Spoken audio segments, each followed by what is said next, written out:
Hi guys, good morning po sa inyong lahat. So, nandito na naman tayo guys, mag-uusap, mag-sharing, mag-chika-chika. Yes, mag-chika na po na guys. So, actually guys, magpipisaya na lang ako para mas ma-deliver ko talaga yung gusto kong ipaabot. And, yes, kasi pag magtatagalog ako parang nabubulol nabubulol yung ah, pagsasalita ko. So yun, magpipisaya na lang muna ako. Pasensya na po yung mga Tagalog na mga viewers, diba?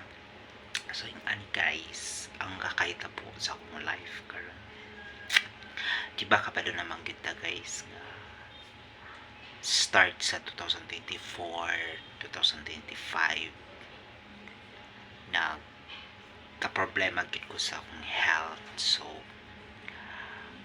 karon is okay na ko, but nagyapon ko pang take or na ako'y maintenance na tambal. Yes guys, so karon guys is 2026 na.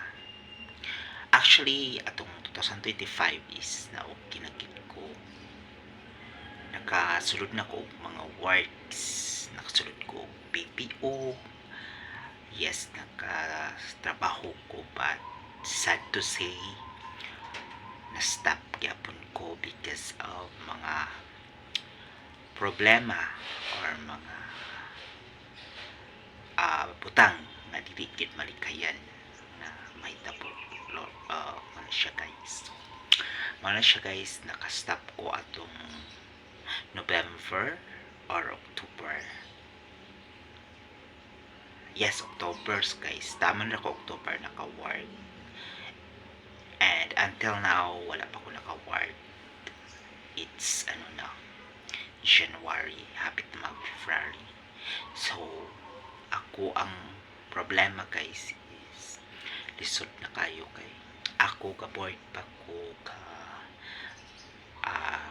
bayad pa ko boarding house, ako mga pagkaon, ako mga expenses every day. So kanang lisod kaayo guys, kanang wala kay source of income.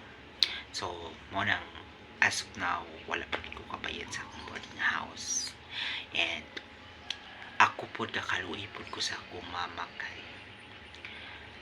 kabalo pod ko nga wala sila, ikura pod ang ilang income, magmuso ra sila or magmuso o guna sa carrots.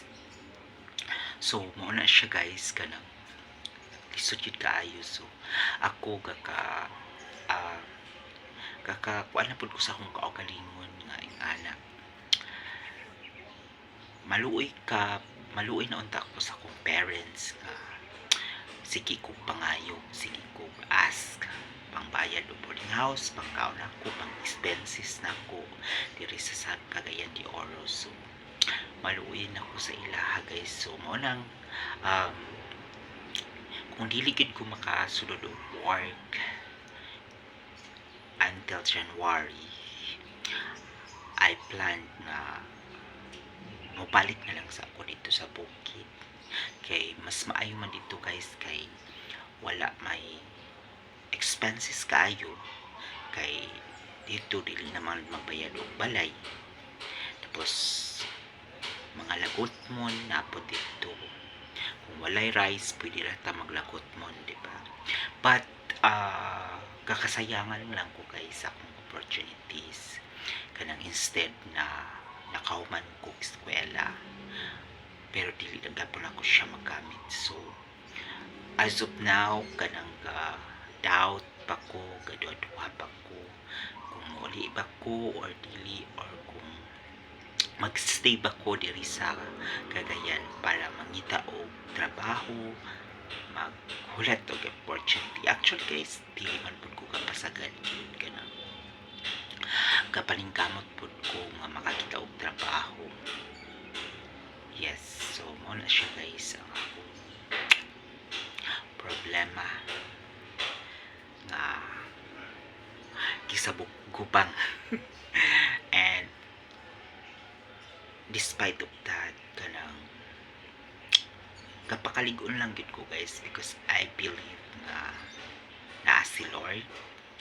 Kanang usay lang gid ka panic lang gid ka stress di ta kabalo kung sa na atong buhaton mga maka-rank ta usay sa social media.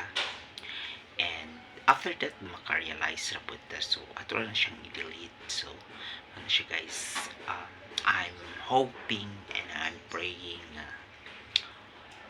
one of this day maka-target ko mas better, mas para sa ako kay kabalo ko nga na prepare ang Ginoo sa ako. Mao na siya guys ang update sa akong life. Thank you and God bless. Bye bye. Don't forget to subscribe my YouTube channel.